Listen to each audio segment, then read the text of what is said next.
What is up, guys? Jamie the Kid 00 here, coming to you guys with a brand new deck profile. Don't really know why I use that catchphrase all that often anymore, because it's almost always going to be Shiranui Lightsworn or some variant thereof. I'm going to try and get into some more creative stuff soon. I'm brewing up a few kind of semi-budget, semi-competitive decks that I really want to try for, because I've managed to kind of, I have a locals that I can attend on Tuesdays now, so that kind of works with my usual work schedule. But I'm here to bring you guys the deck I took to the Brotherhood WCQ, and summarily to my one of my locals on the Sunday afterwards, because I actually had that weekend off.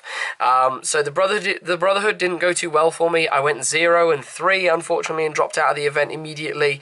I lost to a misplay against Burning Abyss game 3 in time, which lost me my first game of the event. I then immediately played against Darklaw, lost the die roll, got Darklawed game 1 and game 3. Unfortunately, I couldn't play through it.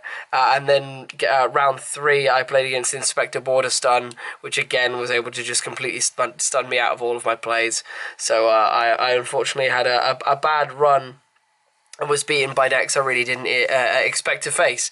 So, I mean, there was that. But then at locals, I ended up playing Lightsworn, Spiral, and then Pendulum. I beat everything except the Pendulum deck in the last round, getting me second place, so I didn't really mind too much. Either way, that's a quick summary of it. I have videos of the duels between Spiral and me, and Pendulum and me. They will be up the next 2 days after this deck profile goes up. They are full matches. They will not be cast over, but they are a bit streamlined. Either way, let's get into the profile. This one was changed to be a bit more experimental. The other list, while it played BLS, in my opinion, was fairly kind of standard to how I think the deck is going to look over the format. This one plays a few more techs, I suppose. So to start off the list, we'll start off with the MVP, 3 Fairy Tale Snow.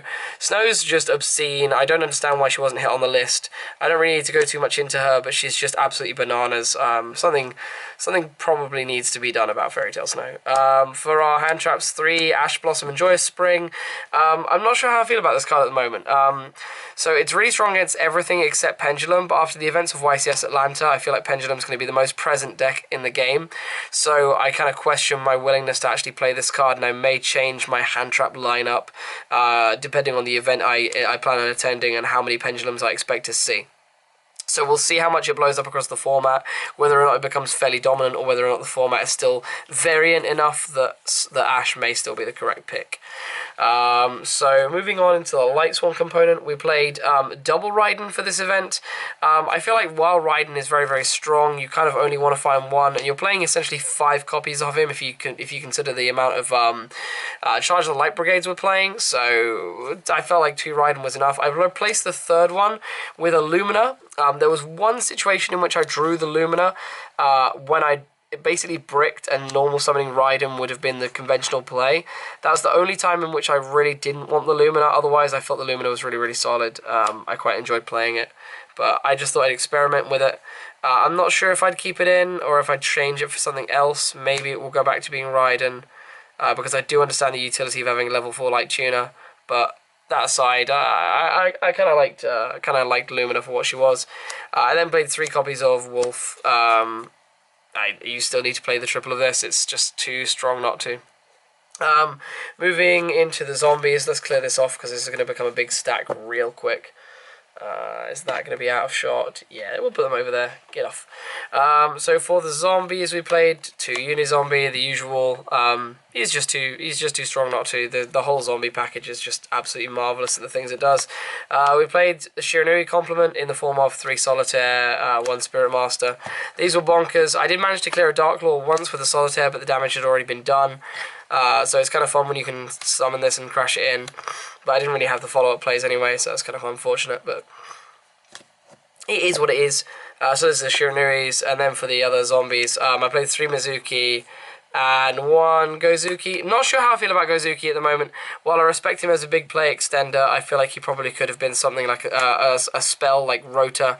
I noticed that there was a zombie version of this deck, sorry, a dinosaur version of this deck that cut a Mezuki and a Gozuki, and I'm tempted to kind of try that out and see where it gets me. However, I do feel like I'd miss the 3rd Mezuki a lot more than I missed the Go. But otherwise, Gozuki's a big extender. I find him to be a slight bit win more in that when your deck gets going, this is really good, but it's kind of bad if you're not already going. So I kind of want to play the deck a bit more pessimistically. For the plant engine, we played the usual 3 Lonefire Blossoms. Sorry about the glare, I'm experimenting with a new light source. Let me know what you think of it, but there's glare down the bottom there. So 3 Lonefire Blossoms, 3 Predaplant Orphys Scorpios, and the 1 Cobra. You know how it is by now. Like, we're going to play that engine. It's absolutely bananas when you open it. But we did add to the plant engine. We are actually playing in our one-offs 1 glow-up bulb. So glow-up bulb was in here as a bit of another recursive card that we could mill or discard and have use out of it. I also main decked 1 for 1 for this event, and I felt like Pendulum was going to be pretty present, so I played the Naturia Beast in the extra deck and the bulb, and honestly it would have paid off if I'd have played any spell-oriented decks whatsoever. And you'll see in my deck profile, in my duel videos, that Naturia Beast was really, really strong at the locals I went to when I actually played against meta. So, bulb, adding to the one-offs, I played 1 Dotscaper. I ended up actually buying the structure deck at the event so I could take one of these and put it in the deck. I really like it. I found it really, really strong in increasing my Xyz plays. I can even summon this off of 1 for 1 if I needed it, or if I'd already sent the bulb. I really like Dotscaper. I felt like it was a really good value card. It's also really useful for making Curious, because this bulb and another Earth, or this like Seraphinite, 1,000 Blades. I mean, it's just another Earth that you can just immediately ping away. I really liked it. And then it has the second amount of recursion because you can special summon it when it's interacting with snow. Similar to an interaction with snow, we played 1 Giant Rex. It kind of fills a similar spot to Dotscaper. This is also another Sarc target, I should specify, which is really, really cool. It's just sad that each of its effects, you kind of use one effect once per turn, and one of each effects once per duel. So you can't like Sarc for this, and then when it goes, immediately bring it back that turn. So that's the only unfortunate thing about it. The 1 Giant Rex to interact with Snow and Sarc. The 1 Gem-Knight Garnet, because we're playing Brilliant Fusion. 1 Heroic Challenger, 1,000 Blades for the combo. 1 Goblindbergh. I still feel like 1 Goblindbergh is more than enough. I don't feel like 3 is necessary, or 2. You kind of want this as a Rota target. At the moment I wasn't playing Rota, so I suppose the mentality is incorrect to only play 1. But honestly, I only had room for 1 in this build, and I never missed it / needed it. It's also an alternative target when the 1,000 Blades is gone for your Invoker. Then we played a Performage engine. So we played the 1 Damage Juggler, the 1 Trick Clown, and the 2 Hat Trickers. I feel like this is the perfect ratio for that engine in the deck, and I don't honestly think I'd play the deck without the engine. I think the Hat Tricker is just far too strong in terms of extending your plays not to play. So that's it for the monsters. I believe it was somewhere in the region of 38 monsters, 22 spells, if I remember correctly when I listed it. But I'm sure I'll write it in the description below. So for spells, we played the 1 Infamous That Grass Looks Greener. You guys already knew this was going to be in here. This is the whole focus of the deck. It's a 60 card deck. Play Grass. You'll see it get played in the feature matches, which is good fun. 1 Soul Charge. It's still a power blowout card. Another Resurrect card. Monster Reborn. Really, really strong to use at the moment. Can't believe it came back off the list. But there we are. 1 Foolish Burial. It's just a utility card. It's another card that basically says, I'm various options. I will get you what you want. So why not? 1 for 1 for the Lonefire. Sorry, not for the Lonefire. The Glow Bulb and the Dotscaper.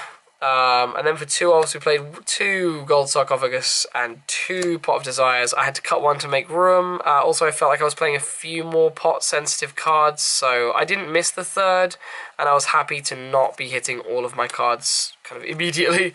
So I guess the pots were good. And then for our 3 offs, we played 3 Charge of the Light Brigade. I absolutely love this in tandem with the 3 Solar Recharge. Again, this engine is just beautiful. I love playing the recharges at the moment. We then played 3 Brilliant Fusion. It's gorgeous in ulti. It's just absolutely seeing the kind of extension that this card can give you. I don't understand why this and Snow are still at 3, but hey, I'll take it. And then I played 3 Left Arm Offering. Just because it's the 3rd, 4th, it's the 2nd, 3rd, and 4th Grass, 2nd, 3rd, and 4th Soul Charge, Monster Reborn, whatever you could want, it will get you there. So that concludes the whole main deck, so it's like 22 spells. So moving on to the extra, it's got a couple of tech cards in it, but I cut a couple other techs. So it's one Curious, the Lightsworn Dominion. He's just obscene, the amount of extension that he gives the deck, so he's really an MVP of the extra deck. One Mrs. Radiant. I went back to Mrs. Radiant and took out Isolde. I felt like the Isolde was strong while I was playing BLS, but I felt like the Mrs. Radiant was going to be more consistent in helping me make the Curious, and I was right in my opinion. The Earth actually kind of came up a fair amount, and if it had been a light, I may not have been able to make the Curious maybe 10% of the time, and I feel like the Curious is far too important to lose to that 10% variance. I put the Decode Talker back in. I'm really enjoying playing him at the moment. I kind of found myself needing another Link 3 that wasn't Curious, and he's really, really strong at outing Masterpiece, really, really strong at pushing for game damage as well, so I feel like he'll probably be sticking around for a fair while. One Borolo Dragon and then one Saryuja to round out the Link monsters. So Yuja is just really, really strong. Again, I said in the other video, if you open Garnet, you can easily put it back with this and continue your plays for the most part. So he's just super duper strong. He's turned a lot of bad hands for me into really strong ones. So that's the Link monsters.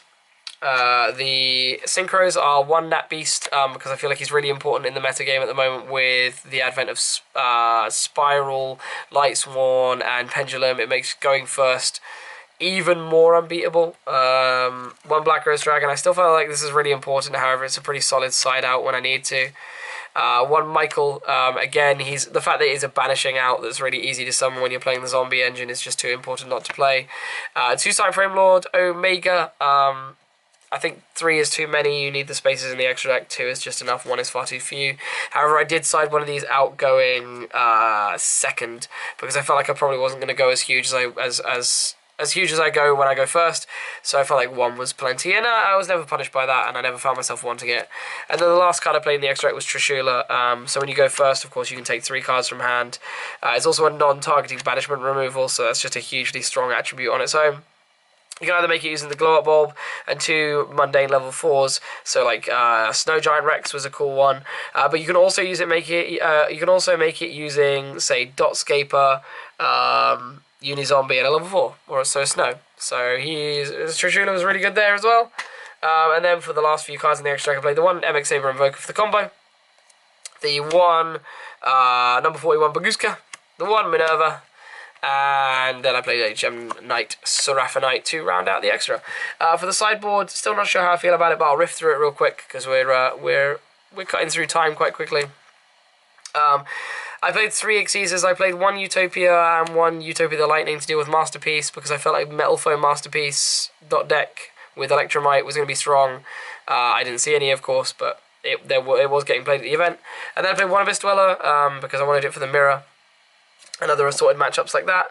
Then I played 3 Ghost Ogre as additional hand traps and 3 Drawn Lockbird. I feel like there should have been a Magical Spring somewhere in here. I'll have to work out where I really want that to be and what potentially comes out for it. But I definitely need more outs for the Pendulum matchup. But these were pretty strong nonetheless. And then Jesus, my laptop is blowing up a storm. Then we played 3 Dimensional Barrier and 3 evenly matched to give me an ability to go second and blow out some of the well-established boards. However, it did get dark bribed by a control matchup. I ended up having, I had to activate this because my hand was really bad, and I got dark bribed, so that was great fun. And then Dimensional Barrier was in here for Pendulum and all other decks that kind of lose to it, but it wasn't there for me when I needed it. So that brings us to about the end of the old deck profile. This has been a bit of an odd one. It's a bit of a sad result for the Brotherhood, but it is what it is. It was a well-run event. Please do check out Alinthia Yo's vlog of the event. I'm really happy to see him come back to YouTube in a strong way, and his vlog really communicates how much of a fun and family-driven event it really was. So please do check that out. Otherwise, I've been Jamie the Kid 00. I hope you've all enjoyed. Please feel free to leave a like if you enjoyed the list. Share this with your friends if you think they'd benefit from it. Leave me a comment down below if you have any feedback, and subscribe if you're new here and you want to see more of the same. I'll be back again with daily content for as long as I can produce it. But yeah, thank you guys for watching. See you guys very soon with some more Yu-Gi-Oh! Related content. Peace out. Bye-bye.